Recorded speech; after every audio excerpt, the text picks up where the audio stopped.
kekuatan dan otoritas kerajaan. Yesus, ngaran Allah dinyatakan.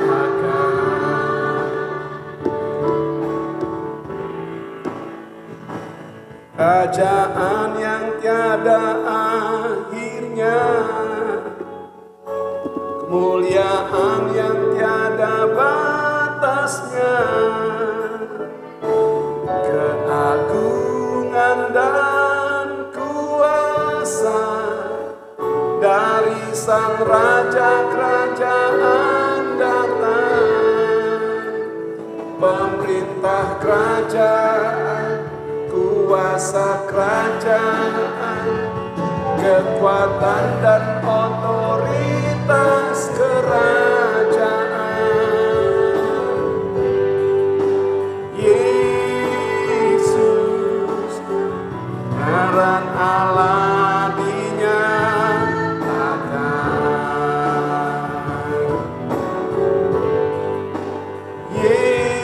Yesus, ngaran Allah dinyatakan.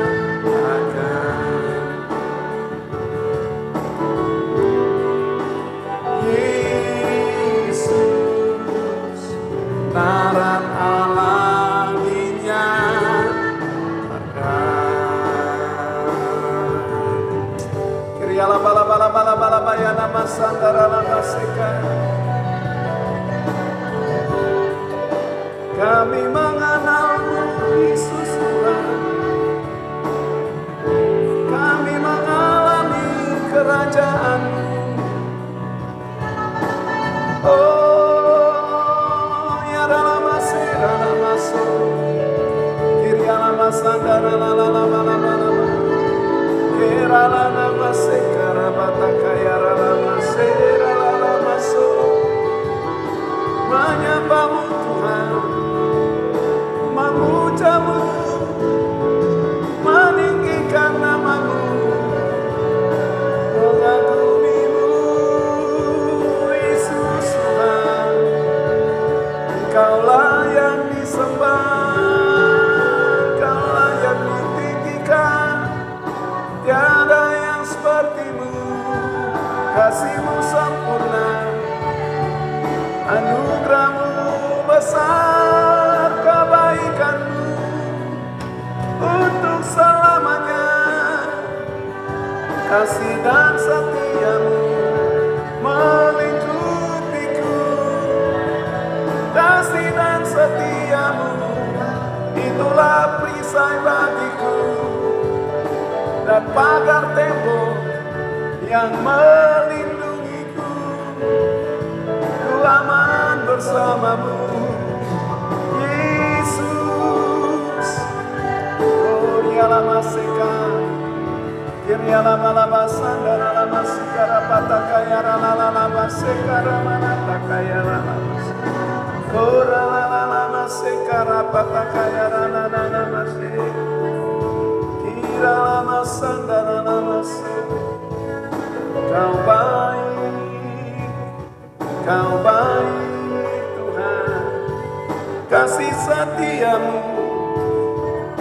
kemurahan-Mu, kebaikan-Mu Tuhan, untuk selama-lamanya. Haleluya. Orela basikara patakaya rala rala. Shekara patakara lama sakara lama. Kami tahu Engkau ada di tengah-tengah kami. Pribadi-Mu sungguh nyata bagi kami. Roh Kudus, inilah waktu. Biarlah Engkau berdaulat sepenuhnya, mengontrol, mengendalikan setiap kehidupan kami. Kami percaya tempat ini sedang terhubung dengan ruang takhta kasih kami. Kami punya akses, kami punya jalan masuk.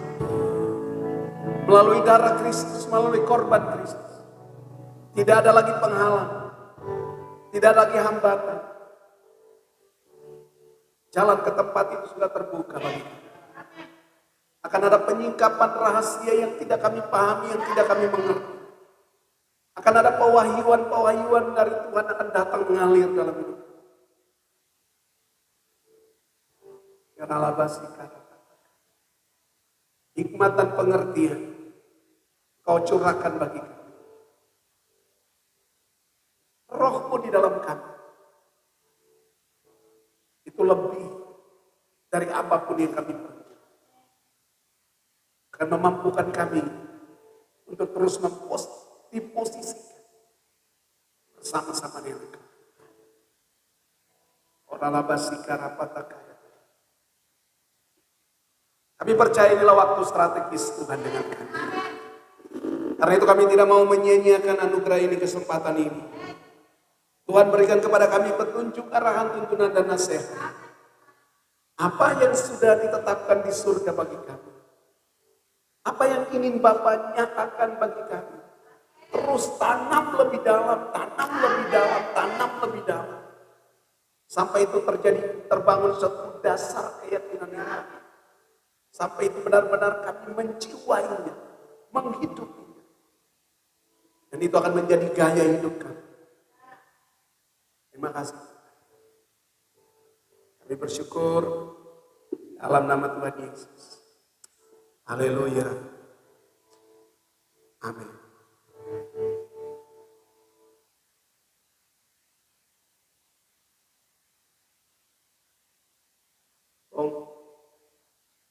Saya mau nyanyi lagunya tadi pagi saja. Walaupun setengah saja. Tahu kan tidak?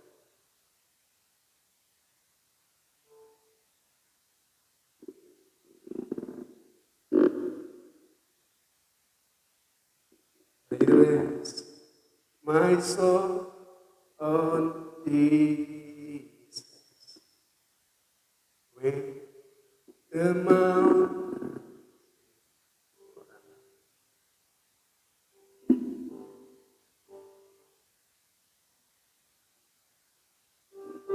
by the grace of God.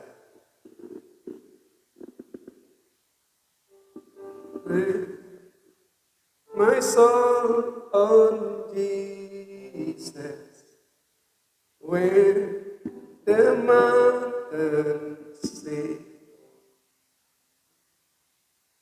I find my trust in Jesus.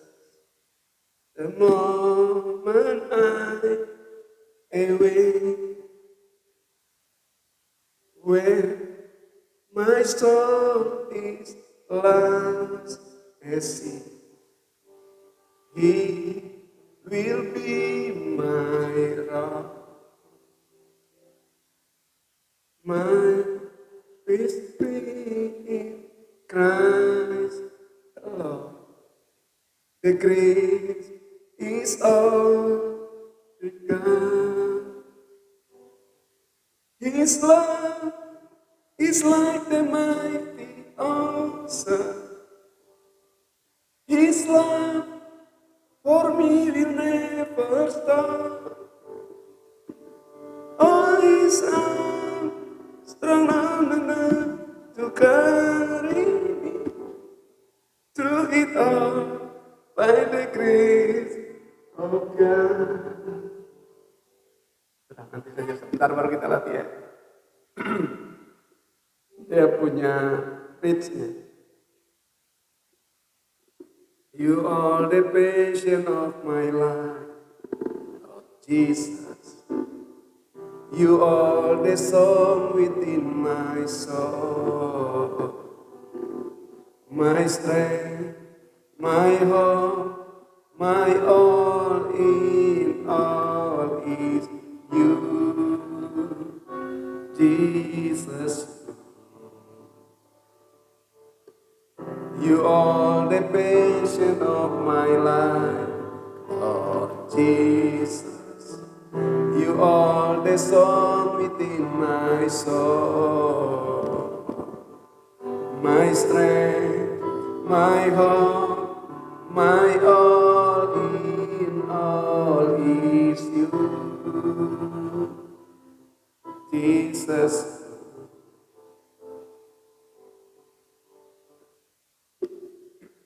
suaranya tidak pas. Oke, Shalom, salam destiny, salam kerajaan. Oke, saudara tetap bersemangat, amin. Ya, jadikan setiap waktu di mana kita punya pertemuan seperti ini, jangan menganggap ini sebagai satu beban, tapi ini sebagai satu anugerah. Mari kita punya satu kerinduan untuk berjumpa dengan Tuhan. Amin. Saya rindukan bahwa kehadiran Tuhan itu akan membuat kita bergairah, akan membuat kita lebih bersukacita. Katakan amin. Iya. Mari buka kapasitas roh saudara, buka kapasitas hati saudara, untuk kita bisa menangkap pesan yang ingin Tuhan sampaikan bagi kita hari ini. Amin. Ada banyak hal, saya percaya ada banyak yang ingin Tuhan teguhkan lagi dalam hidup kita. Tapi tergantung dari kapasitas kita. Amin. Jangan sampai kita merasa, aduh, ibadah lagi, aduh, live streaming lagi, aduh, dan akhirnya buat kita jadi tidak lagi bersemangat. Haleluya. Jelek sekali. Oke, hari ini saya mau ajak kita, Bapak Ibu Saudara, ini harus kita pahami dulu bahwa Tuhan itu kepingin supaya kita benar-benar terbangun menjadi kokoh di dalam Tuhan. Hari-hari orang bagaimana bisa membangun gedung yang tinggi, gitu ya, atau membuat suatu bangunan yang kokoh yang kuat. Maka teknologi sekarang mereka pakai tiang pancang, tahu ya? Tiang pancang itu supaya seberapa dalam tekanannya masuk ke bawah itu mempunyai kekuatan yang kuat. Seberapa dalam itu akan membuat seberapa tinggi bangunan itu dibangun. Amin. Demikian juga misalnya orang membuat jembatan, yang konstruksi beton, mereka harus buat fondasinya begitu kuat. Nah, saya perhatikan bahwa untuk membuat pancangan itu semakin kokoh, semakin dalam, ya, semakin tancapnya lebih dalam, maka perlu ditekan berulang-ulang sampai patok-patok itu menjadi kokoh. Ya. Kalau saudara hanya patok 1-2 kali, ketuk 1-2 kali, maka itu tidak akan menjadi kokoh. Ketika ada goncangan sedikit, maka akan roboh. Gitu ya. Nah, Alkitab katakan di dalam Ulangan pasal 6 ayat yang ke-7, kalau kita baca ayat-ayat sebelumnya, ini ada satu pesan Tuhan lewat Musa bagi orang Israel, supaya bagaimana mereka bisa hidup berkemenangan, ya, mereka diberkati, mereka kuat, dan mereka umur panjang, beranak cucu, dan tetap berkemenangan di negeri di mana Tuhan berikan bagi mereka. Maka ada satu pesan dibilang begini. Baca dulu ayat 6. Ayat 6 dan ayat 7. Mari kita baca 1, 2, 3. Apa yang kuperintahkan padamu pada hari ini haruslah engkau perhatikan. Terus haruslah engkau mengajarkannya berulang-ulang kepada anak-anakmu dan membicarakannya apabila engkau duduk di rumahmu, apabila engkau sedang dalam perjalanan, apabila engkau berbaring, apabila engkau bangun. Jadi Tuhan mau supaya kita terkokoh, kehidupan kita terbangun kokoh. Bagaimana kita tidak gampang roboh, gitu ya. Tidak mudah menyerah, selalu berkemenangan. Maka saudara harus memperhatikan setiap pesan, setiap perintah yang disampaikan. Amin. Seringkali kalau kita dengar firman, saudara berpikir, ini ulang-ulang lagi, khotbah ini kok ulang-ulang. Dulu saya punya tipe orang jarang sekali untuk khotbah ulang-ulang, gitu ya. Saya selalu kepingin mendapatkan sesuatu yang baru dari Tuhan, dan itu tetap baru dari Tuhan. Artinya bukan berarti bahwa kita juga sudah kehabisan bahan. Ingat bahwa di dalam Kristus selalu baru setiap hari. Amin. Anugerah firman. Tapi kalau yang namanya mau membangun, Saya sedang tidak berkhotbah. Amin. Tapi saya sedang membangun anak-anak rohani. Amin. Karena itu untuk membangun, maka dimulai dengan fondasi yang kuat. Amin. Berulang-ulang ditanam. Halo. Kalau seorang pengkhotbah keliling saja, gitu ya, dia cuma punya 1-2 khotbah, ya, paling banyak dia punya 5 khotbah, itu sudah dia pakai keliling, ya kan? Khotbah itu di sini, nanti besok khotbah lagi ke sana, khotbah lagi, ulang-ulang. Akhirnya dia kuasai khotbah itu. Sampai khotbah tanpa teks juga, tanpa ayat juga dia sudah hafal. Tapi seorang pembangun bukan seperti itu. Amin. Kita punya banyak material-material yang Tuhan sediakan. Amin. Untuk membangun kehidupan ini. Ada orang yang cuma hanya membangun unsur aspek tertentu. Sehingga mereka lebih spesifik, mereka lebih ahli, mereka lebih paham, mereka lebih pakar di bidang itu. Sementara di aspek yang lain, itu tidak terlalu terbangun. Ada orang-orang yang hanya membangun pelayanan bagaimana tentang rumah tangga saja. Ya. Ada orang yang membangun pelayanan tentang bagaimana membangun bisnis saja. Bagaimana penginjilan saja. Tidak ada yang salah. Bagaimana cuma bangun pujian penyembahan saja. Tidak ada yang salah soal itu.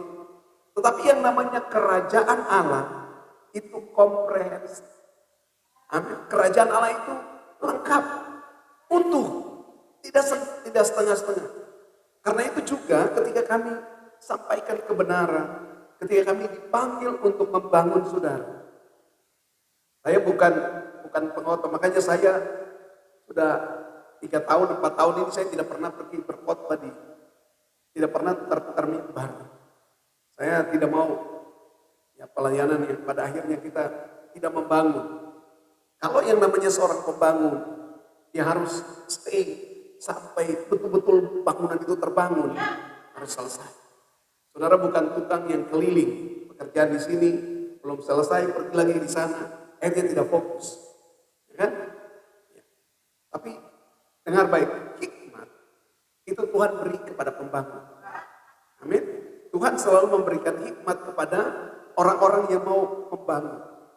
Tapi kalau cuma hanya mengajar, pengkhotbah, ya, itu dia hanya cuma memberikan pewahyuan, gitu ya, untuk bisa bagaimana mengartikan setiap kebenaran baik. Oke, saudara dengar, yang pertama, kalau kita mengerti kenapa kebenaran-kebenaran sepertinya itu mengulang-ulang, ada tujuan Tuhan. Sebab seorang pembangun, seorang bapak, kalau dia berbicara kepada anaknya itu pasti berulang-ulang. Kalau saudara dengar khotbah yang disampaikan ini sepertinya berulang-ulang, bahwa itu berarti bahwa saudara adalah anak. Dan bahwa saudara sedang dibangun. Amin. Kenapa itu harus perlu berulang-ulang? Karena ini, semakin kita tancap, semakin kita dengar, semakin ulang. Akhirnya itu menjadi, ada istilah lain, bukan saja menciwai, tapi membatinkan. Amin.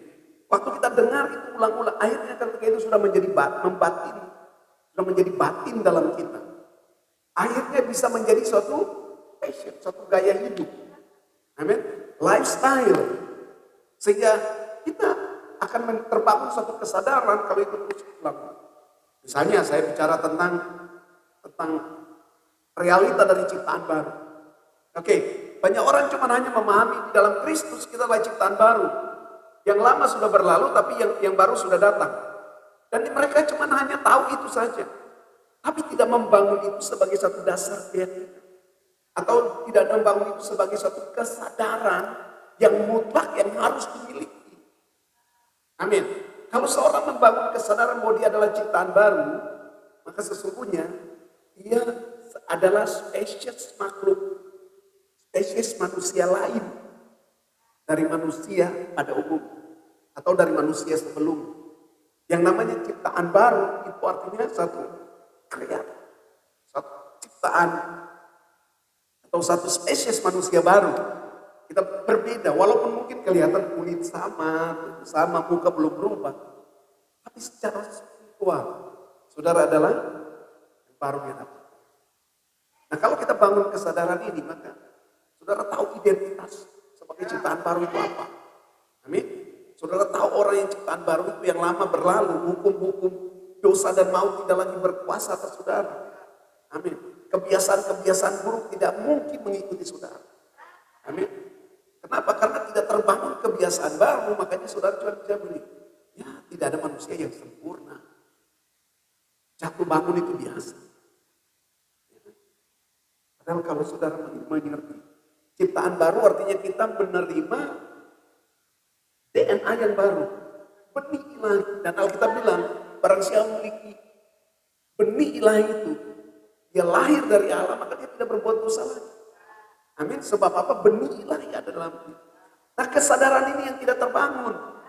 Semakin bagaimana kesadaran ini terbangun, ya saudara dia harus diulang-ulang. Sampai itu membatin. Ya kan? Bagaimana saudara bisa menghafal satu perikop atau satu ayat Alkitab? Maka itu harus mengulang-ulang kan? Ulang-ulang sampai hafal. Itu yang namanya menjiwai. Karena sudah terekam di dalam memori. Nah, tapi tidak cukup sampai memori. Saudara harus masuk sampai ke dalam batin. Amin.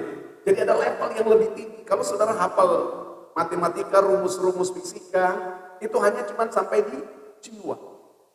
Tapi kalau saudara firman, tidak hanya saudara hafal.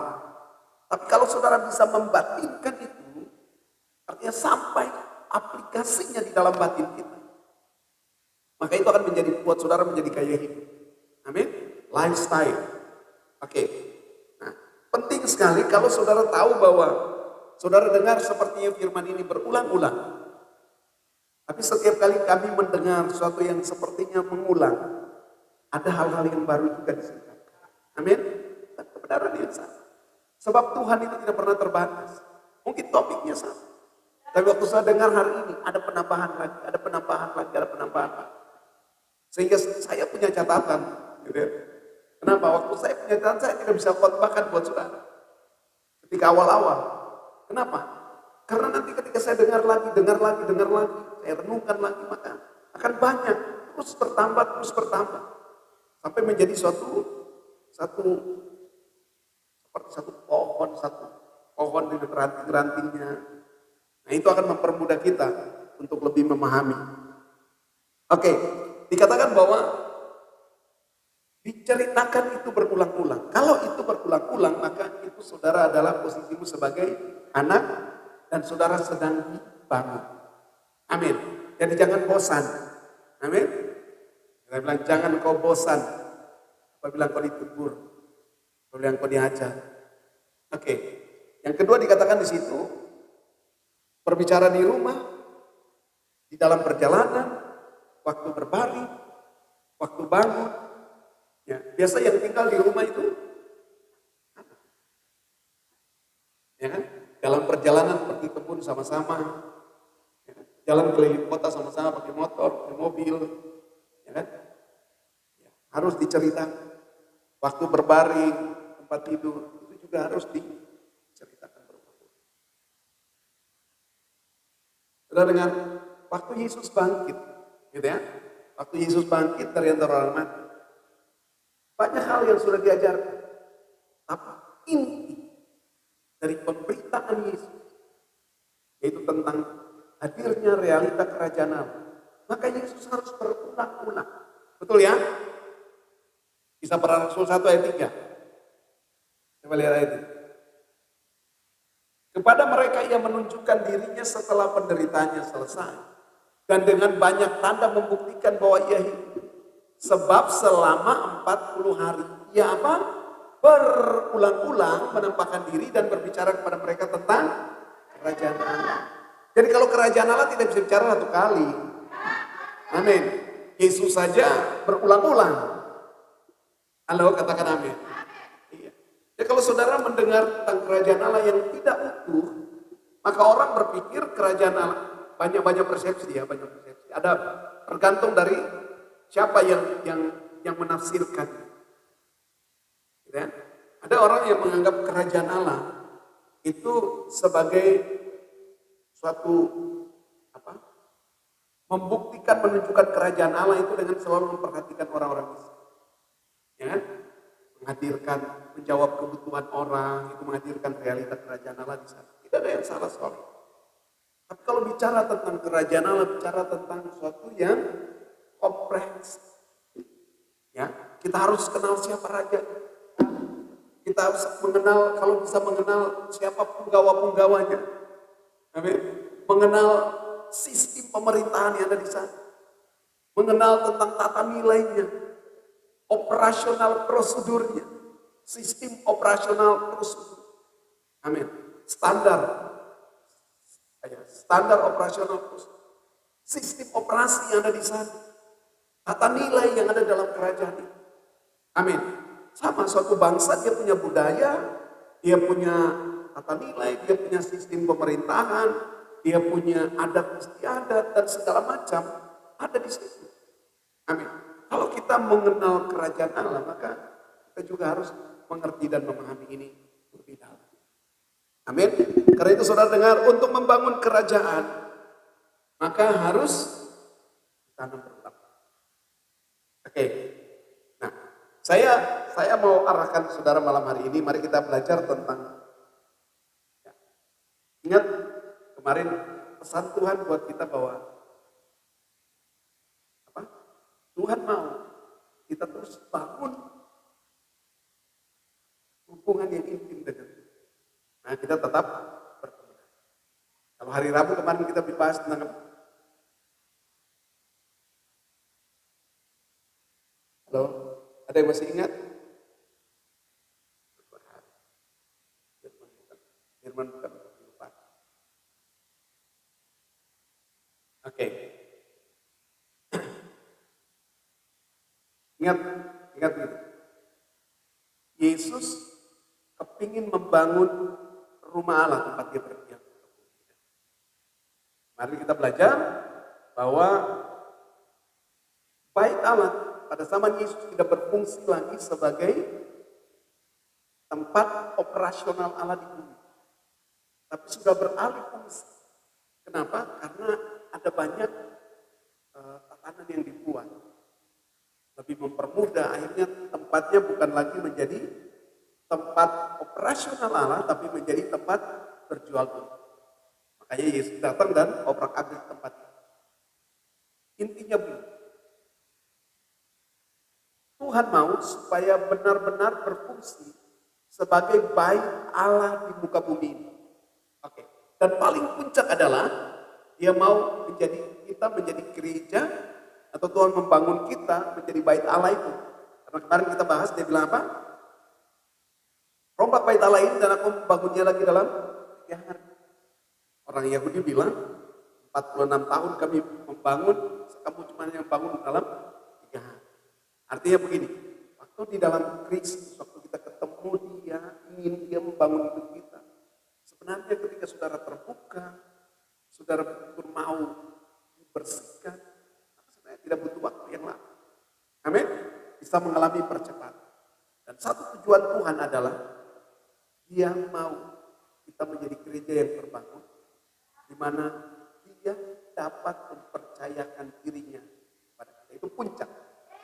Sebenarnya puncak dari gereja ada di mana kita bisa memanifestasikan Kristus, sehingga orang melihat kita sama dengan mereka melihat Kristus. Itu yang kemarin Bung bilang. Ya, ingat Bapak bilang berapa tahun lalu, berapa waktu lalu, bahwa kita bisa menjadi bait Allah, kemah Allah di tengah-tengah dunia ini. Sehingga setiap orang yang berinteraksi dengan kita, mereka seperti berinteraksi dengan Tuhan. Artinya itu di mana Tuhan sudah, Yesus mempercayakan dirinya kepada kita. Ya, masih ingat ayat itu kan? Yohanes pasal 2 ayat 34. Yohanes pasal 2 ayat 23-24. Dan sementara ia di Yerusalem selama hari raya Paskah, banyak orang percaya dalam namanya. Karena mereka telah melihat tanda-tanda yang diadakan. Jadi gereja kita bukan saja ada untuk melakukan tanda-tanda mujizat, atau melakukan manifestasi-manifestasi dari roh. Itu memang penting buat kita. Tapi intinya adalah di situ, yaitu tempat itu. Tetapi Yesus sendiri tidak mempercayakan dirinya kepada mereka. Karena apa? Karena ia mengenal mereka. Halo, saat Tuhan mau kita terbangun, sampai dia bisa mempercayakan dirinya. Kalau Yesus bisa mempercayakan dirinya, mempercayakan mujizatnya juga, mempercayakan anugerahnya, mempercayakan apalagi kuasa, semua manifestasi itu akan menjadi bagian. Amin. Hari ini kita mau bicara tentang tujuan. Saya ulang lagi, tanamkan ini buat saudara, bahwa sebenarnya kita harus bangun kesadaran tentang untuk apa gereja itu. Amin. Gereja ada, bukan sekedar cuma supaya orang diselamatkan, percaya Yesus mati masuk surga. Halo? Gereja harus berfungsi sebagai operasional Allah di bumi. Pusat pergerakan Allah di muka bumi. Amin. Seperti kenapa bait Allah ada di Yerusalem. Semua orang kenapa pergi berkumpul ke sana. Kalau pada zaman dulu mereka ingin beribadah kepada Tuhan. Mereka datang membawa korban, lalu seorang imam berfungsi untuk menjadi perantara antara mereka dengan Allah. Tapi gereja punya fungsi berbeda. Gereja bukan lagi membawa orang sebagai perantara antara manusia dengan Allah. Tapi gereja harus berfungsi sebagai persentase di mana Tuhan, Tuhan, di mana seorang gereja berfungsi untuk menyatakan apa yang dari Tuhan kepada umat, kepada manusia. Ini sekali lagi. Berbeda antara bait Allah di Israel di Perjanjian Lama dan semua pelayanan kenabian di sana, pelayanan imamatan di sana. Berbeda dengan gereja. Kalau dulu orang datang menghampiri Tuhan untuk memohon pengampunan Tuhan, mempersembahkan korban, supaya minta belas kasihan Tuhan turun atas mereka. Amin. Jadi imam itu punya peran sebagai perantara antara orang berdosa dengan Tuhan. Tapi kalau di zaman perjanjian baru gereja, di mana Kristus sebagai imam besar Maha Agung, bukan lagi berfungsi sebagai imam menurut peraturan Harun, tapi menurut peraturan Melkisedek, di mana dia sebagai perantara antara Allah dan manusia. Artinya begini, apa yang Allah rancangkan buat manusia itu sampai. Kalau dulu manusia mau datang kepada Tuhan untuk mohon belas kasihan, pengampunan, maka imam sebagai perantara. Tapi sekarang Imam Melkisedek, Kristus sebagai Imam Melkisedek, dia menjadi perantara antara Allah dan manusia. Apa yang sudah dirancang oleh Allah pada manusia untuk bisa memanifestasikan rancangan itu di bumi lewat pelayanan. Karena itu gereja berfungsi. Ingat Yesus sudah disuruh sebagai imam besar kita kan gitu. Tubuhnya ada di bumi. Itu saudara dan saya. Kita berfungsi sebagai tubuhnya. Untuk apa? Sebagai tempat operasional. Apa yang ada di surga itu jadi di bumi. Oke, karena itu tujuan gereja yang pertama saudara harus ingat ini langsung saja poinnya. Tujuan gereja dibangun untuk melanjutkan pemerintahan kerajaan Allah. Oke. Harus bangun kesadaran ini.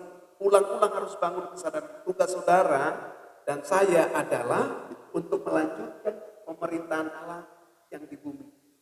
Kenapa melanjutkan? Karena pemerintahan Allah itu berakhir pada waktu Adam dan Hawa diusir keluar dari taman Eden. Halo? Padahal kerajaan Allah itu di surga dan juga di bumi. Pemerintahan Allah itu berlaku di surga dan di bumi. Tapi yang di bumi ini sudah diberikan kepada anak-anak manusia. Karena itu ketika Adam dan Hawa keluar dari taman Eden, ketika mereka jatuh dalam dosa, mereka diusir dari taman Eden. Maka realita dari pemerintahan Allah yang selama beroperasi taman Eden itu berakhir ketika mereka keluar. Sebenarnya bukan berarti bahwa mereka tidak bisa lagi hidup. Mereka masih bisa hidup di bawah pemerintahan Allah. Tetapi ada satu yang buat mereka harus berjuang. Mereka tidak lagi bisa menikmati seperti ketika mereka di taman Eden. Ketika mereka keluar, saudara harus ingat ini. Tuhan keluarkan Adam dan Hawa dari taman Eden bukan karena Tuhan membenci. supaya mereka bisa mengalami pemulihan. Seandainya mereka tetap tinggal Taman Eden dan ketika mereka sentuh pohon pengetahuan, pohon kehidupan itu, maka mereka tidak akan lagi dipulihkan. Karena itu mereka harus keluar dari kekekalan itu. Mereka harus pindah dari Eden masuk ke dalam realita alam lahiriah ini, alam nyata ini. Artinya memang sama-sama itu alam lahiriah. Tapi selama mereka di Taman Eden, waktu belum dihitung. Amin. Manusia jatuh ke dalam dosa baru umurnya mulai dihitung. Selama mereka di Taman Eden tidak ada hitung berapa lama. Jadi disebut berapa lama si Adam dan Hawa di Taman Eden. Tidak terhitung. Adam dan Hawa terhitung umurnya waktu mereka jatuh dalam dosa. Karena itu Adam berumur 960 tahun. Itu bukan berarti bahwa dari Adam diciptakan.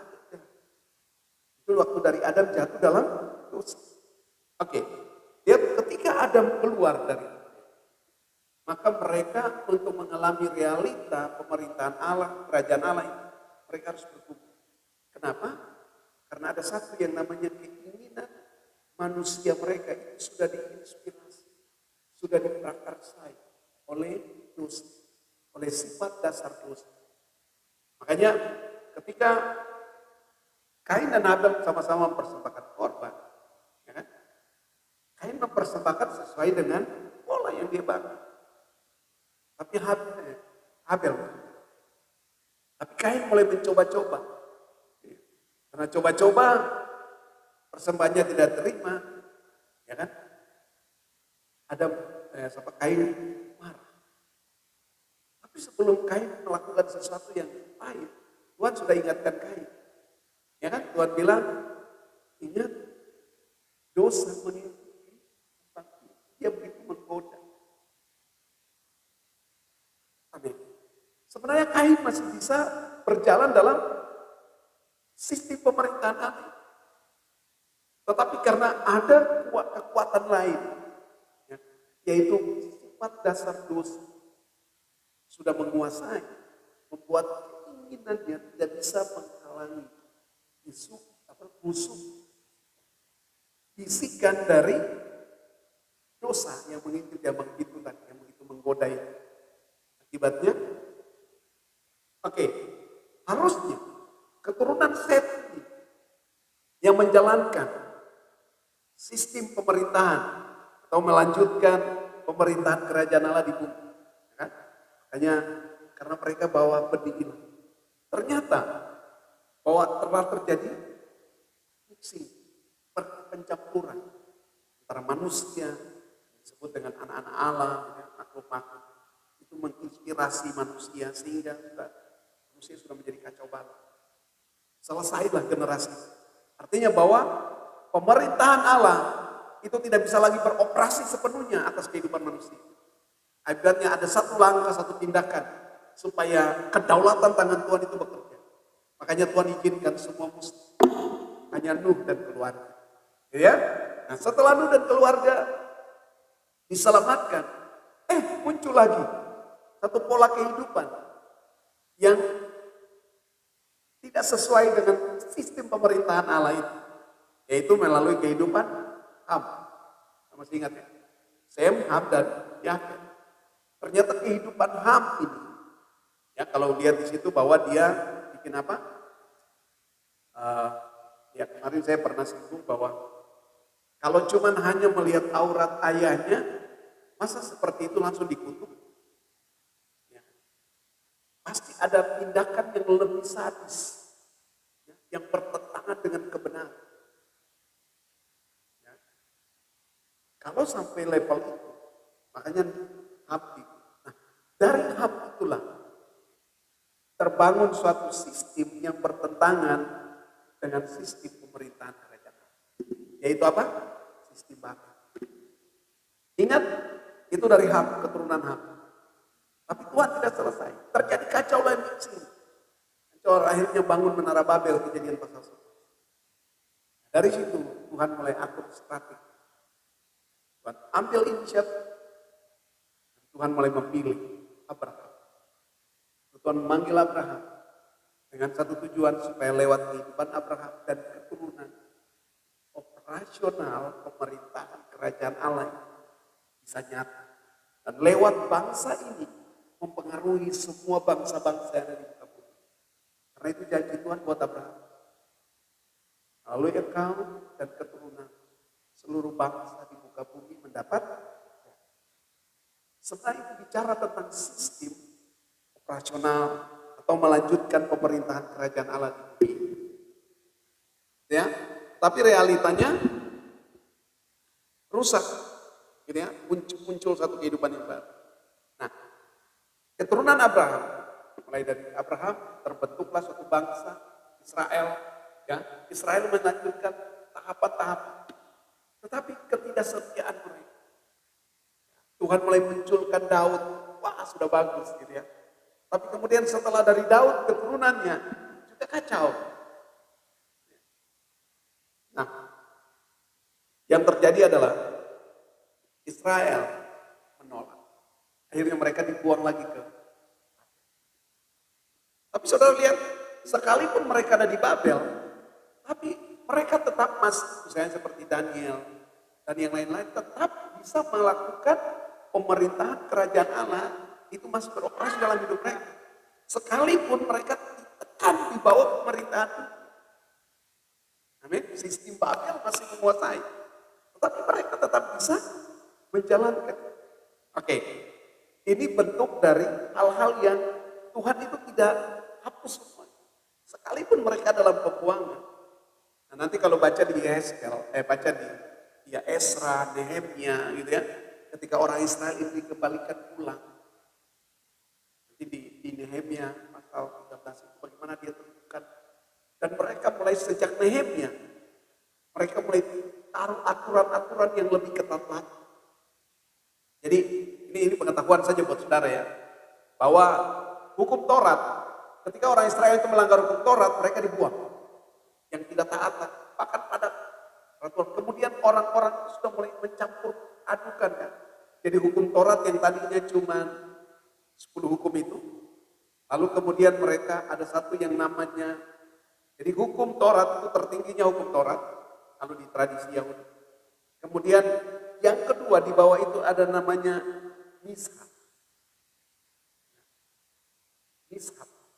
Mishap ini terdiri dari kurang lebih ada 600 ya, ada 620 atau 613 peraturan-peraturan yang harus diikuti oleh semua orang Yahudi pada saat itu. Jadi di baik 10 hukum Taurat itu di bawahnya ada 600. Tapi setelah di Mishap itu ada turun lagi yang namanya Talmud. Talmud itu ribuan peraturan-peraturan yang harus. Nah, setelah Talmud masih ada lagi yang namanya tafsiran para rabi. Gitu ya. Tafsiran para rabi ini mereka buat aturan sampai kecil. Misalnya contoh. Pada hari Sabat orang hanya boleh mengangkat beban, gitu ya. Tidak boleh lebih berat dari 2,5 kg. Gitu kan. Jadi kalau angkat lebih dari itu mereka sedang melanggar hari Sabat. Makanya waktu Yesus menyembuhkan seorang yang sakit lumpuh di kolam Bethesda, waktu dia mengangkat tilamnya dia pikul, mereka bilang dia melanggar Sabat. Kenapa? Karena tilam itu lebih berat dari 2,5 kg. Gitu. Jadi kalau hari Minggu tidak boleh angkat air galon.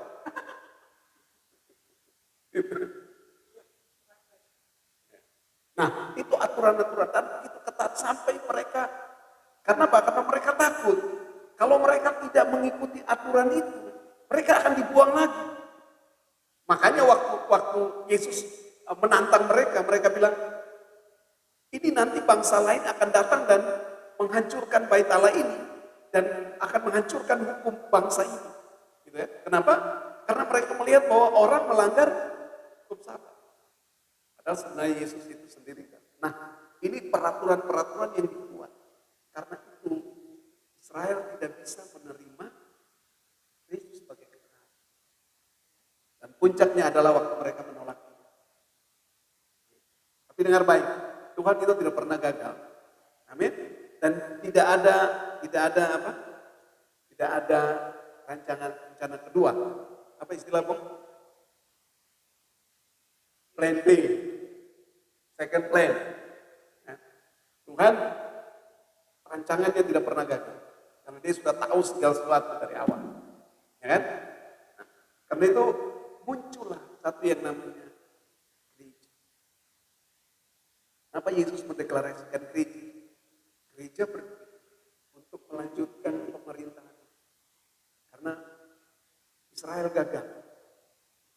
Tapi Tuhan pakai Israel untuk menghadirkan pribadi raja yang menghadirkan kerajaan itu. Ya kan? Makanya tadi kita menyanyi itu lagu itu apa? Yesus Raja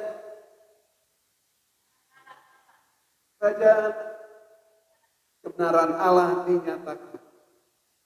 Anak Allah, anak manusia, anak Allah, kerajaan datang. Jadi ketika Yesus datang, yang diberitakan apa? Kerajaan Allah. Bertobatlah, sebab kerajaan Allah sudah dekat. Tobatlah dan berilah dirimu dibaptis. Jadi pesan Yesus selama dia di bumi itu pesan kerajaan. Bahkan doa yang Yesus ajarkan Matius 6 sebenarnya bicara bukan doa Bapa kami. Kan ada ayat di naskah di Alkitab tidak tulis doa Bapa kami. Hal berdoa. Jadi hal berdoa itu bukan harus berdoa dengan ikut kata-kata itu. Harus berdoa dengan cara itu. Amin. Bukan berdoa mengikuti kata-kata itu. Kalimat-kalimat jadi hafalan. Tidak bertahan. Tapi saudara harus berdoa mengikuti cara itu. Artinya begini, Bapa kami ada di surga, artinya kita bangun kesadaran bahwa kita punya Bapa yang di surga yang selalu memperhatikan ada hubungan interaksi. Hubungan kita dengan Bapa itu bicara satu hubungan yang sungguh luar biasa. Datanglah kerajaan. Nah, ini nanti bahas itu lebih lama. Oke, tapi ini yang penting bahwa ketika keturunan Abraham digagal, Tuhan mulai membentuk satu generasi yang baru. Lalu Tuhan pakai istilah gereja. Ya. Kalau gereja kan dari kata eklesia. Kalau kata gereja ini diterjemahan dari bahasa Portugis. Kata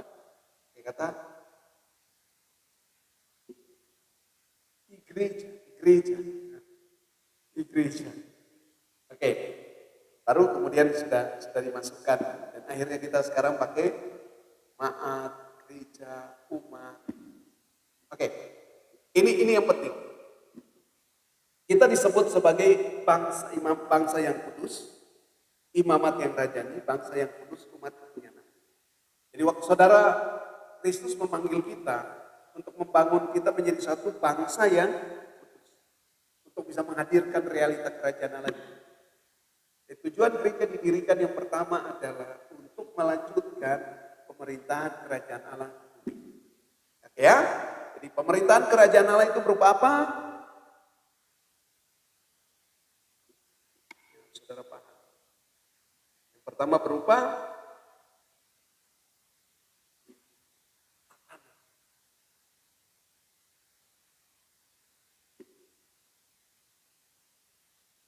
pemerintahan kerajaan Allah membawa tatanan. Kisah para Rasul pasal 2 ayat 42. Mereka bertekun dalam pengajaran para rasul dan dalam persekutuan, dan mereka selalu berkumpul untuk memecahkan roti dan berdoa. Artinya mereka membangun suatu menata kehidupan sebagai orang-orang kerajaan, punya mindset, punya pola pikir kerajaan. Mereka terbangun dalam satu hubungan interaksi satu dengan yang lain. Orang-orang dalam kerajaan itu tidak pernah menganggap satu lebih dari yang lain.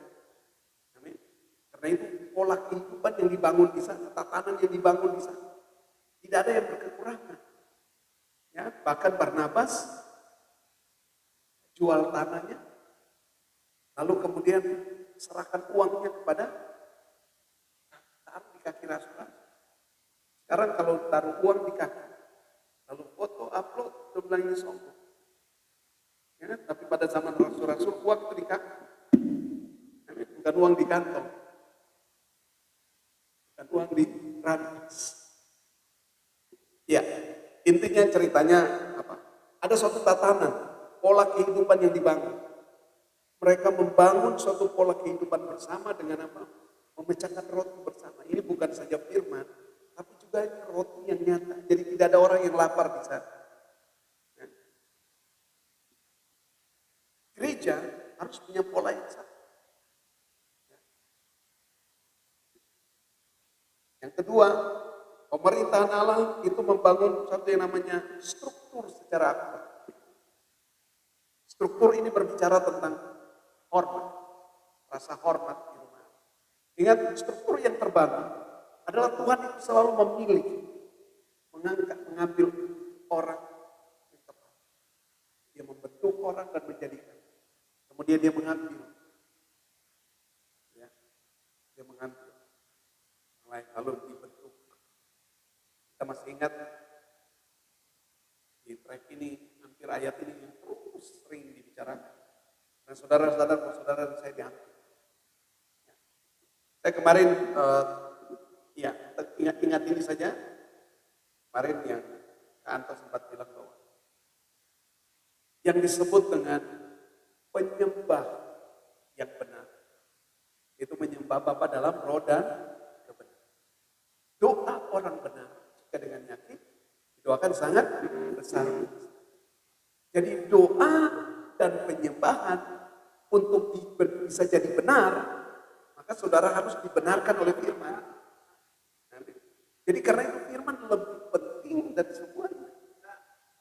Firman harus lebih menonjol dari penyembahan. Firman harus lebih menonjol dari doa. Karena waktu saudara dengar firman, saudara dibenarkan. Alkitab bilang di dalam Yohanes 5 ayat 17. Yohanes 17 ayat, firman-Mu adalah kebenaran. Kuduskan mereka dalam kebenaran, firman-Mu adalah kebenaran. Jadi bagaimana saudara mau jadi penyembah yang benar kalau saudara tidak dibentuk dengan firman? Bagaimana doa saudara menjadi doa orang benar kalau saudara juga tidak pernah dibentuk dengan firman? Amin. Jadi itu penting. Oke. Kita perlu membangun struktur, tujuannya apa? Tuhan itu selalu memilih. Lihat sistem. Sebelum seorang jadi, Tuhan sudah punya orang strategis.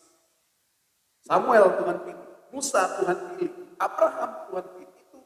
Itu sistem. Amin. Mulai dari kejadian pasal 1 sampai pasal 3, lalu kejadian pasal 3 itu sampai pasal 11. Kalau kita baca Alkitab sebenarnya itu cuma hanya pengantar. Kejadian pasal 11 itu sampai kisah para rasul.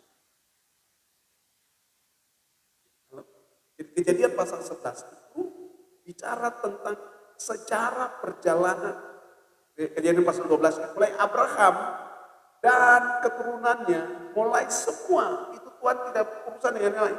Ini cuma Abraham dan keturunannya sampai kisah para rasul. Amin. Setelah kisah para rasul, itu mulai terbentuk suatu generasi.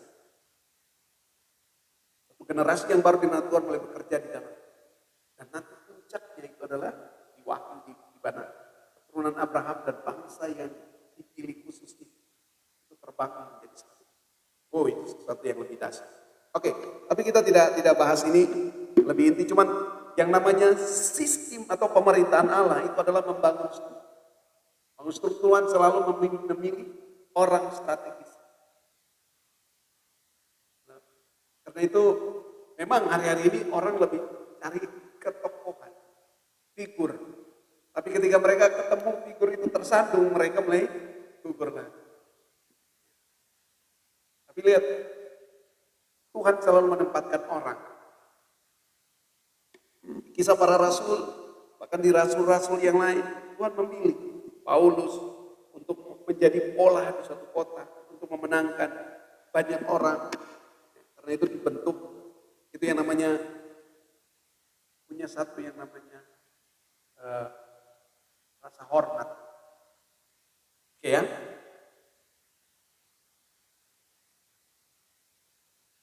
Yang ketiga, pemerintahan Allah.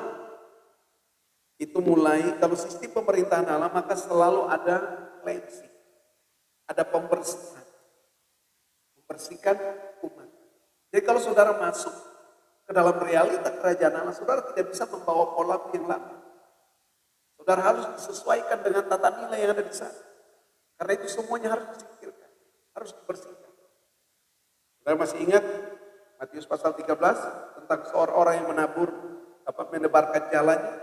Mereka bisa mendapat ikan, mereka bawa, narik ke darat, dan ikan-ikan semua terkumpul. Ternyata ada ikan yang baik dan ikan tidak baik. Ya kan? Ikan yang tidak baik harus dibuang. Ikan yang baik dimasukkan ke dalam asu. Artinya bisa menjaring semua orang, tetapi harus ada seleksi. Ada pemurnian, ada pembersihan. Lalu yang keempat, di dalam kerajaan Allah, pemerintahan kerajaan Allah selalu membawa keadilan. Ya. Yang kelima, pemerintahan Allah selalu membawa gairah. Selalu ada passion. Ya, kalau orang masuk dalam kerajaan Allah tidak bersemangat, tidak bergairah, maka sebenarnya itu kerajaan palsu.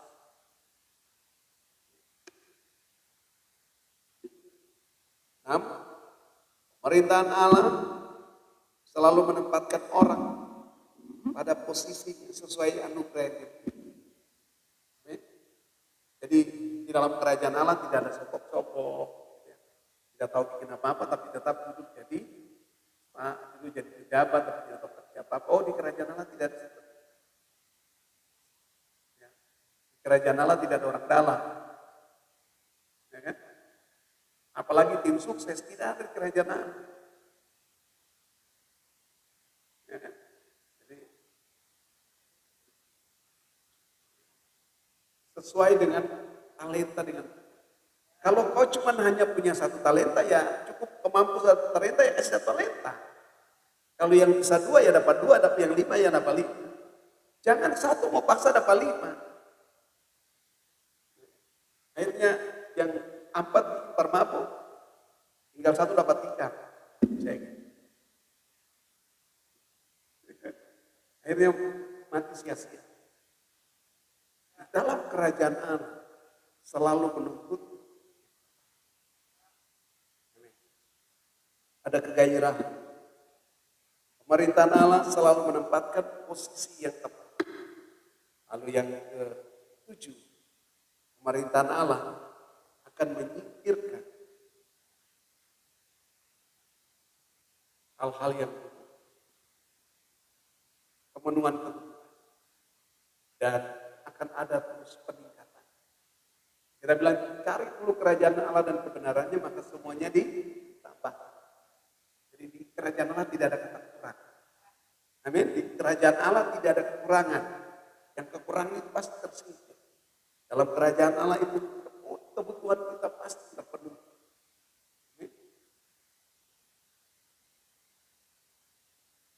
Pertanyaannya selanjutnya, Pak.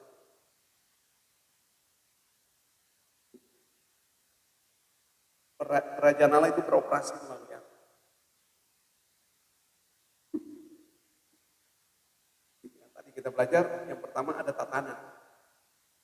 Tapi kemudian ada satu juga yang namanya change of command. Garis komando. Jadi kalau saudara tidak akan pernah bisa mengalami realita kerajaan Allah kalau saudara independen. Ya, tidak mau diatur, mau suka mengatur tapi tidak mau diatur. Tuhan selalu menempatkan kita pada orang yang kita tahu. Tuhan selalu punya cara untuk mempertemukan kita dengan orang-orang yang kita selalu mau pikir pakai cara kita. Makanya kita tidak pernah bisa melihat anugerah yang luar biasa.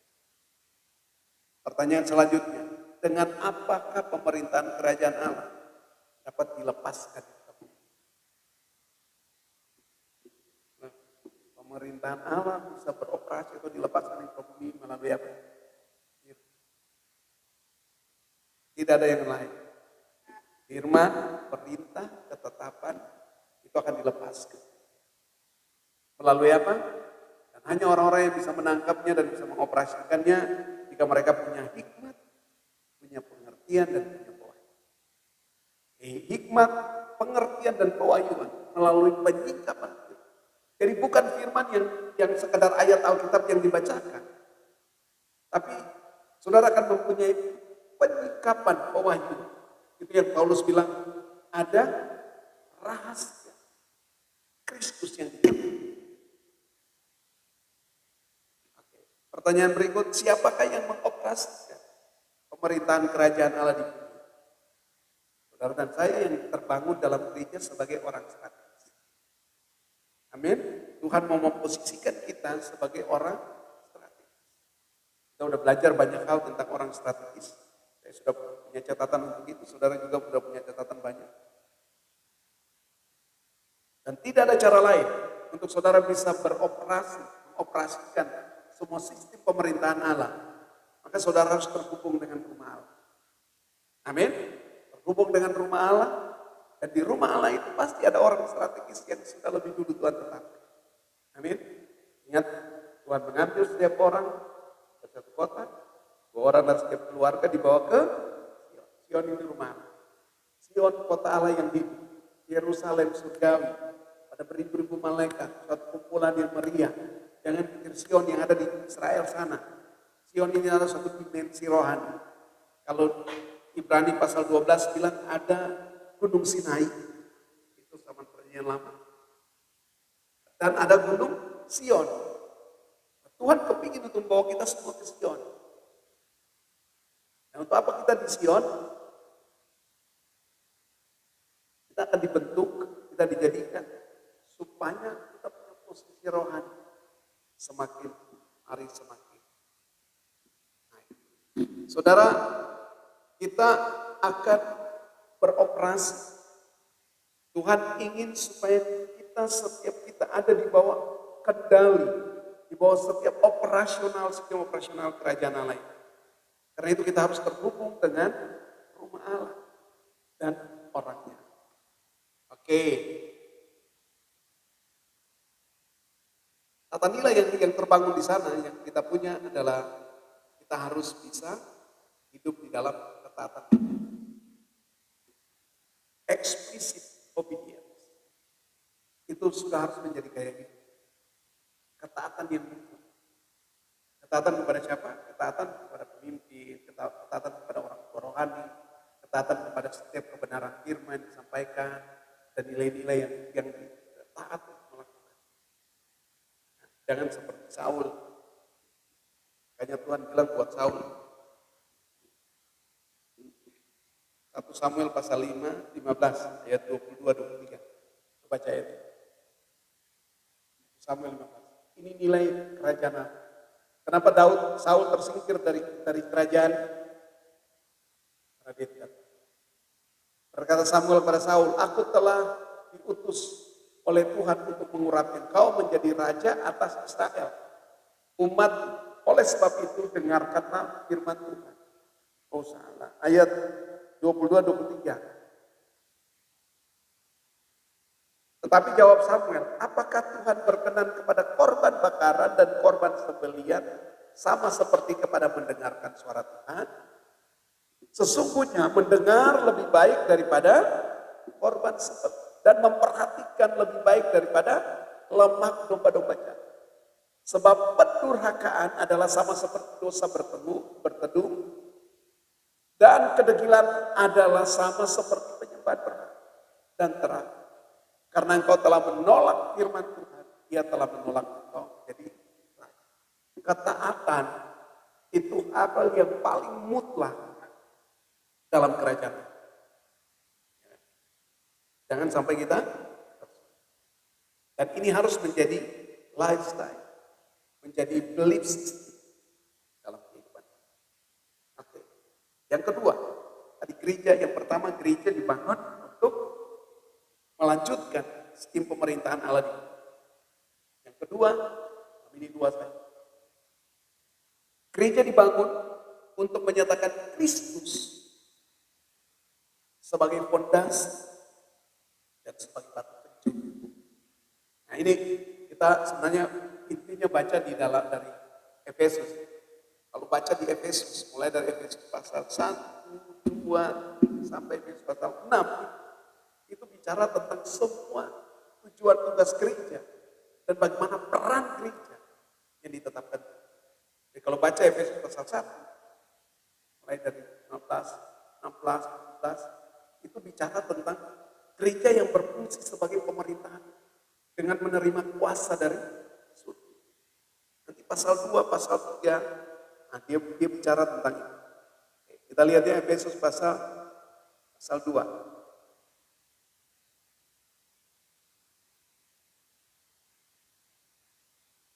Gereja dibangun untuk menyatakan Kristus di bumi sebagai fondasi dan batu penjuru.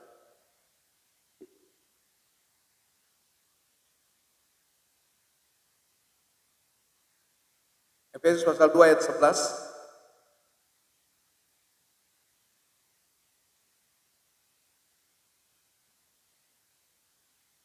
Gereja dibangun.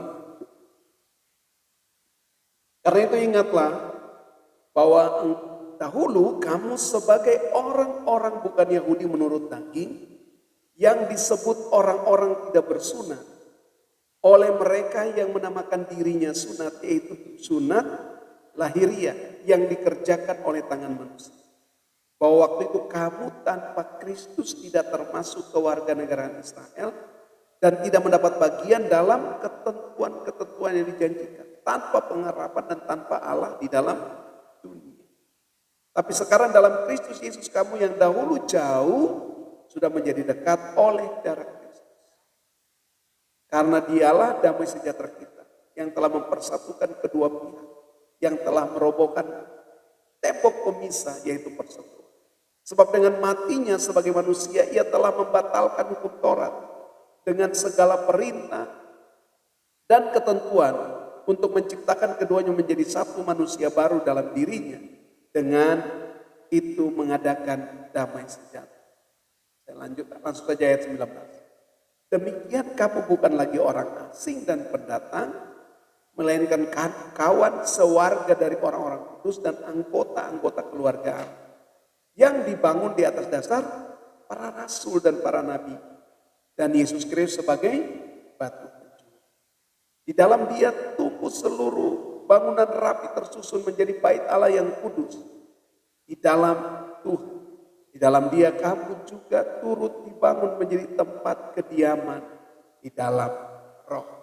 Jadi lihat, kenapa tujuan apa Tuhan bangun gereja? Untuk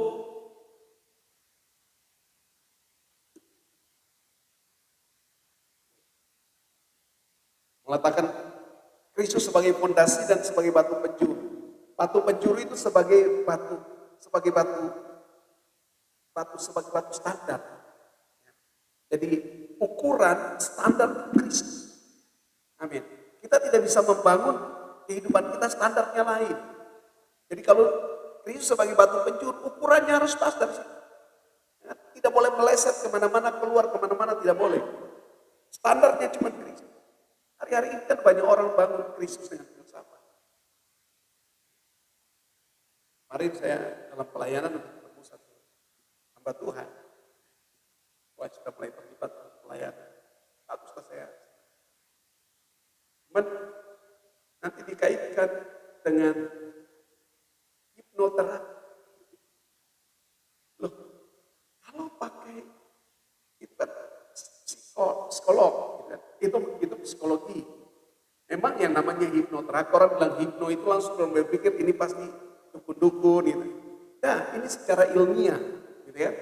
Karena kemampuan manusia, saya jelaskan kemarin mungkin buat beliau.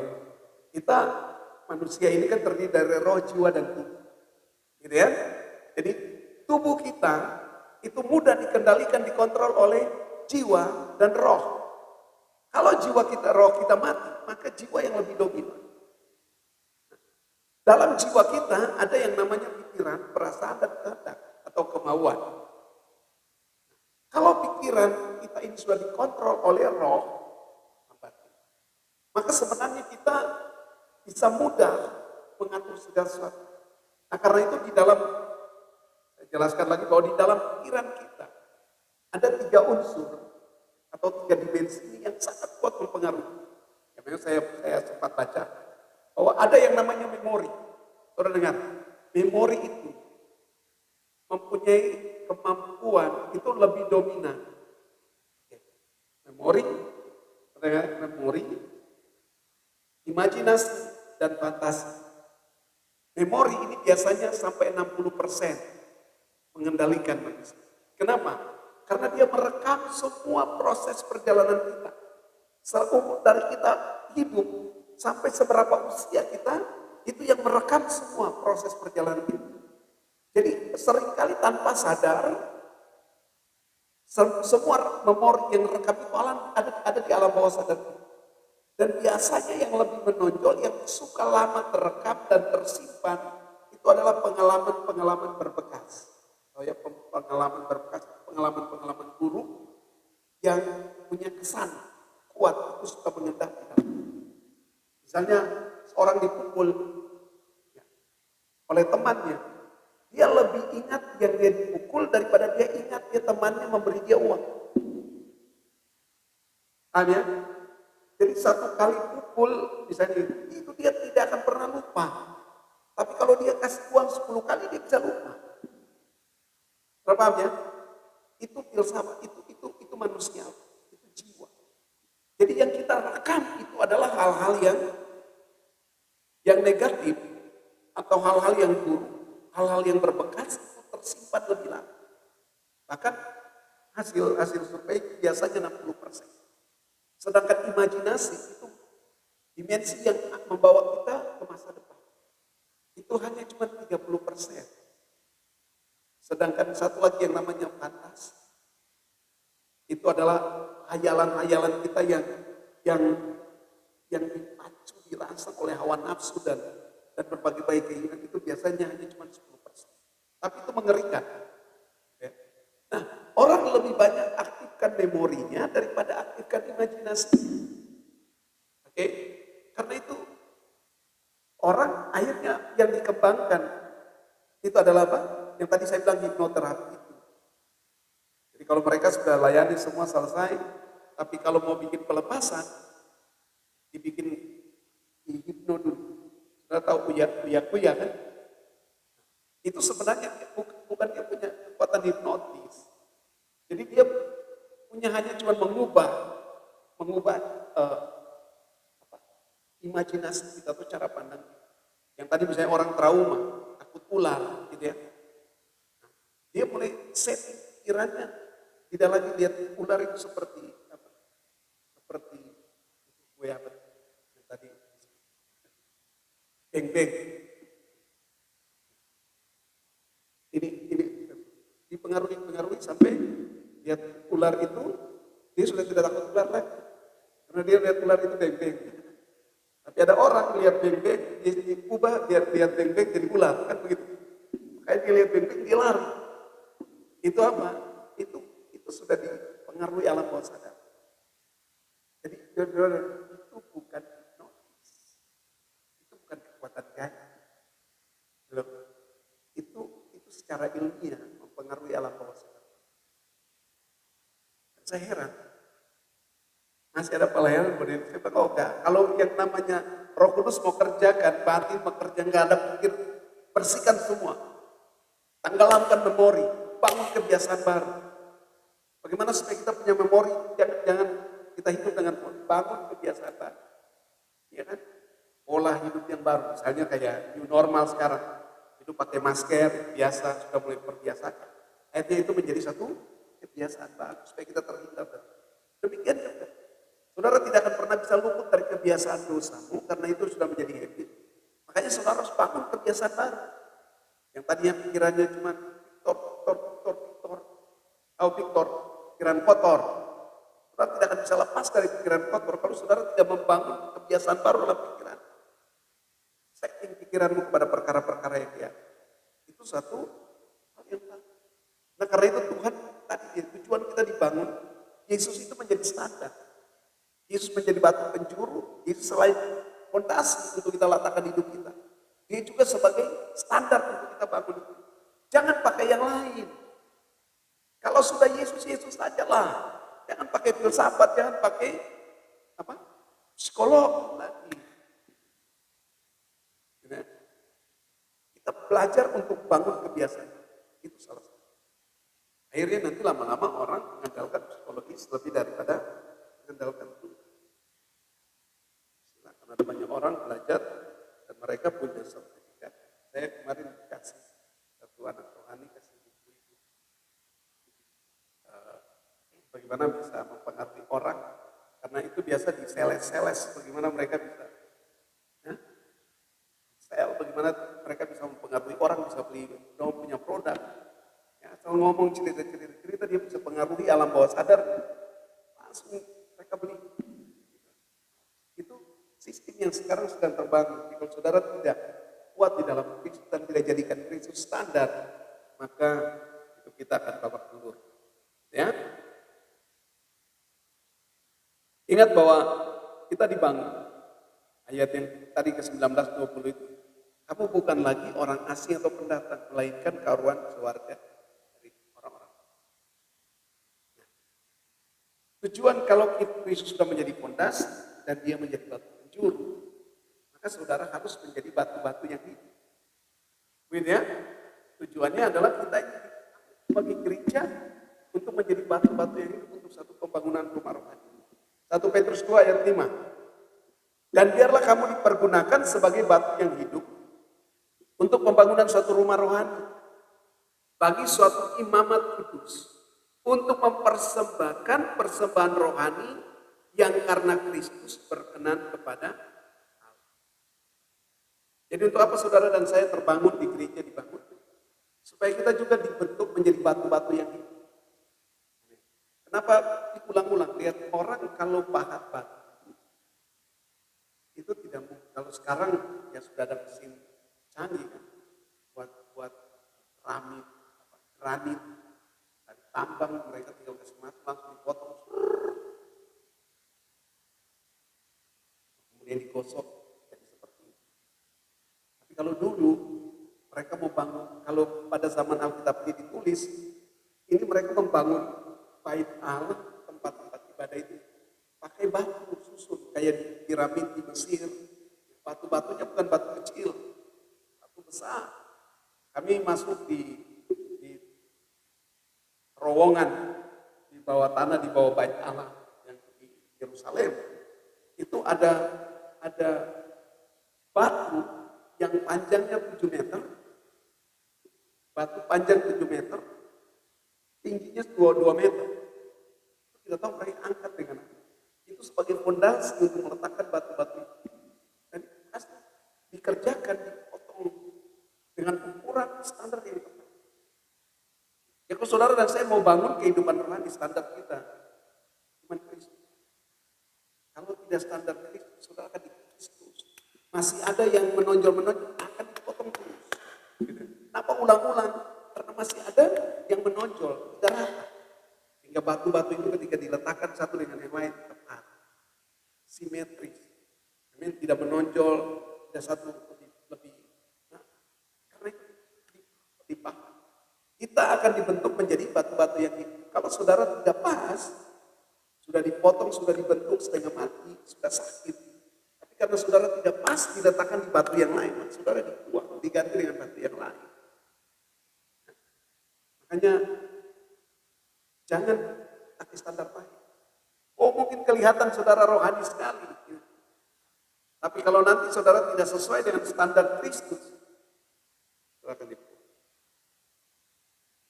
Nah, batu-batu yang dibangun, batu-batu hidup yang dibangun, ditata, itu melalui oleh seorang batu. Ya. Seorang ahli bangunan itu tadi saya bilang, dia cuma hanya ulang. Kalau saudara anak, saudara mau dibangun, tidak ada cara lain. Dulu saya suka sesuatu yang baru. Tapi kalau saya memahami, saya bukan pengkhotbah, atau saya bukan pengajar. Seorang guru mengajar supaya buat anak itu pintar, maka dia pasti ulang. Ya kan, ulang. Makanya ada ulangan. Betul kan? Ulangan mid semester, tengah kelas, ya. Ulang di rumah, pulang bikin PR. Itu tujuannya apa? Untuk mengulang. Kalau seorang pengkhotbah, dia suka khotbah yang baru-baru, yang dia bikin jok-jok selesai, dia pergi lagi. Minggu datang khotbah yang baru lagi. Itu bagus, diberkati. Tapi untuk membangun menjadi batu yang hidup, saudara harus mengalami pola itu. Terus menerus ditanam. 1 Korintus 3 ayat 2 lagi. 1 Korintus 3 ayat 10. Sesuai dengan kasih karunia Allah yang dianugerahkan kepadaku, aku sebagai seorang ahli bangunan yang cakap telah meletakkan dasar. Ingat Kristus pada dasar. Dan orang lain harus membangun di atasnya. Tapi tiap-tiap orang harus memperhatikan bagaimana ia. Saudara butuh seorang ahli bangunan untuk menata kita. Dan kita bersyukur kita udah punya master builder. Seorang pembangun. Tugas kita adalah serahkan diri. Saudara punya ahli bangun hebat, pintar, tapi kalau saudara tidak serahkan diri, tidak ada gunanya. Halo? Tidak ada cara lain untuk kita bisa dibangun supaya kita bisa mengikuti pola yang tepat. Maka saudara harus menyerahkan. Ingat kalau kita sudah dibangun,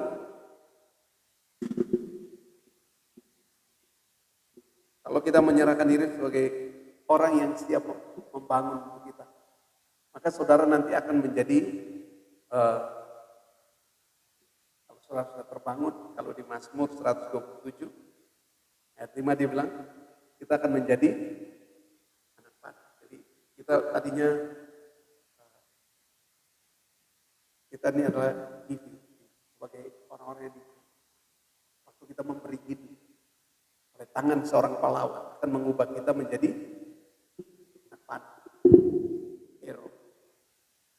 Sampai kita punya level akan menjadi negosiator, orang-orang yang menentukan kebijakan di pintu gerbang kalau kita sudah terbentuk atau sudah dibangun.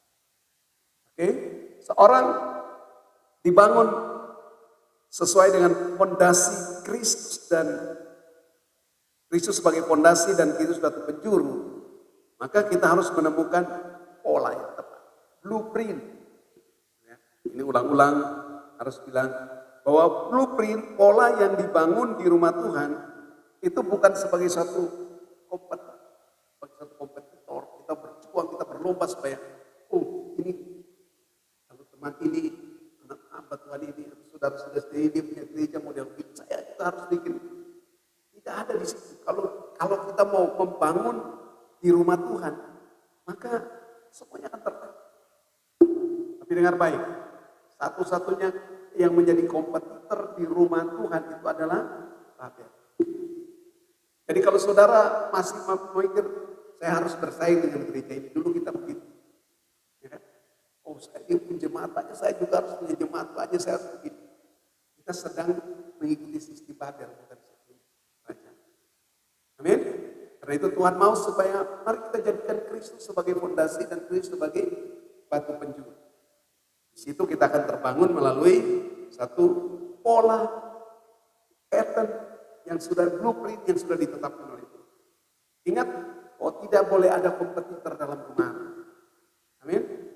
Kalau saudara melihat satunya bagus, saudara boleh support. Gitu ya.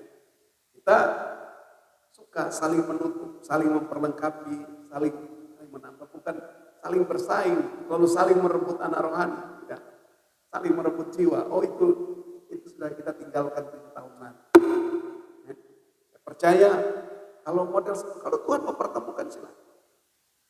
Dan kami belajar, ini tidak capek melayani orang. kita memang banyak orang butuh pelayanan kan. Tapi kalau kita layani, istilahnya melayani jemaat orang. Nanti kalau dia punya masalah, dia datang cari kita. Tapi setelah punya masalah selesai, dia lupa kita. Ya kan? Atau dia sibuk, dia pergi sibuk di gereja lain. Nah, bukan seperti itu. Kita mau membangun. Saudara boleh ikut. Tapi saudara tidak akan pernah bisa menerima warisannya. Amin. Kalau saudara cuma, ya saudara yang penting kita mau ikut saja live stream. Tapi kalau saudara tidak terbangun, saudara tidak akan pernah menerima warisan. Saudara cuma yang saudara terima hanya pengetahuan, hanya tanpa pemahaman. Tapi pola kehidupan itu tidak saudara dapat. Amin.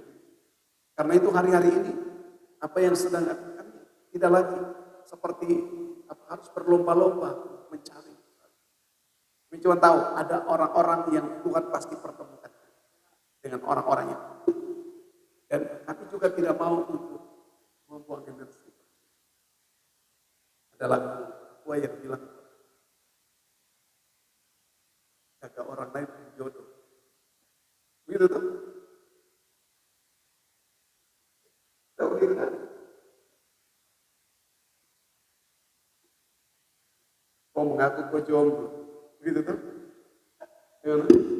Kau sendiri yang bilang kau jomblo.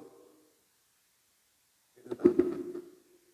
Hari-hari ini kan begitu banyak bantuan melayani orang punya jemaat gitu. Kirain saya pada rohani saya punya jemaat.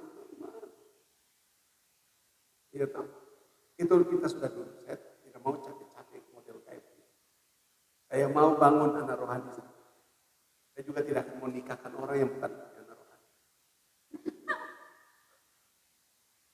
Gitu kan? Jadi kalau bukan anak rohani sudah jangan berharap banyak. Tapi bukan, ini boleh Pak Pendeta, ini boleh. Itu dulu. Kita tidak mau buang energi untuk, karena memahat batu itu tidak gampang. Oke, saya bukan seorang pengotbah, tapi saya seorang pembantu.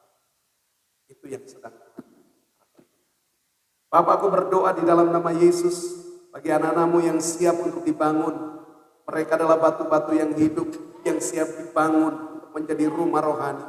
Kami berdoa di dalam nama Yesus Kristus Tuhan, mereka terbangun menjadi bait Allah, di mana operasional kerajaan Allah akan beroperasi lewat kehidupan mereka.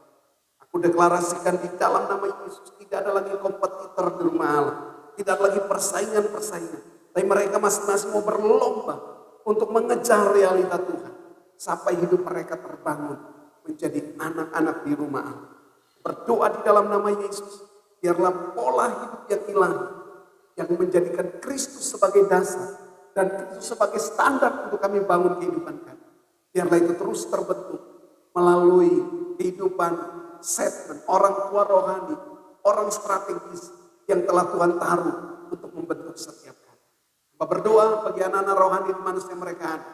Biarlah mereka tidak melihat ini sebagai suatu pengajaran yang berulang-ulang, tapi kami sedang menanamkan, terus menanam pola, terus menanam lebih dalam, sampai benar-benar menjadi batin dalam kehidupan mereka. Yang akan memudahkan mereka untuk menjadi suatu lifestyle, suatu gaya hidup orang-orang dalam kerajaan. Terima kasih Bapak, kami sudah selesai dengan kebenaran. Ini warisan bagian yang sedang Tuhan tetapkan bagi anak. Mereka akan berlari pada tujuan yang sudah Tuhan tetapkan atas mereka. Mereka tidak akan pernah sama lagi. Mereka tidak akan tergoyahkan. Sekalipun berbagai persoalan datang, mereka menjadi orang yang berbeda. Karena mereka sedang dibangun di atas batu karang itu. Dan Kristus sebagai batu penjuru, Kristus sebagai model, sebagai pola. Mereka akan terus mengalami realita kerajaan Allah, pemerintahan Allah beroperasi sempurna atas hidup mereka. Sehingga hari-hari hidup mereka menjadi hari-hari yang berdoa dan memberkati mereka. Di dalam nama Tuhan Yesus. Terima kasih Bapak, terpuji. Dalam nama Yesus kami berdoa. Haleluya. Amin. Mari kita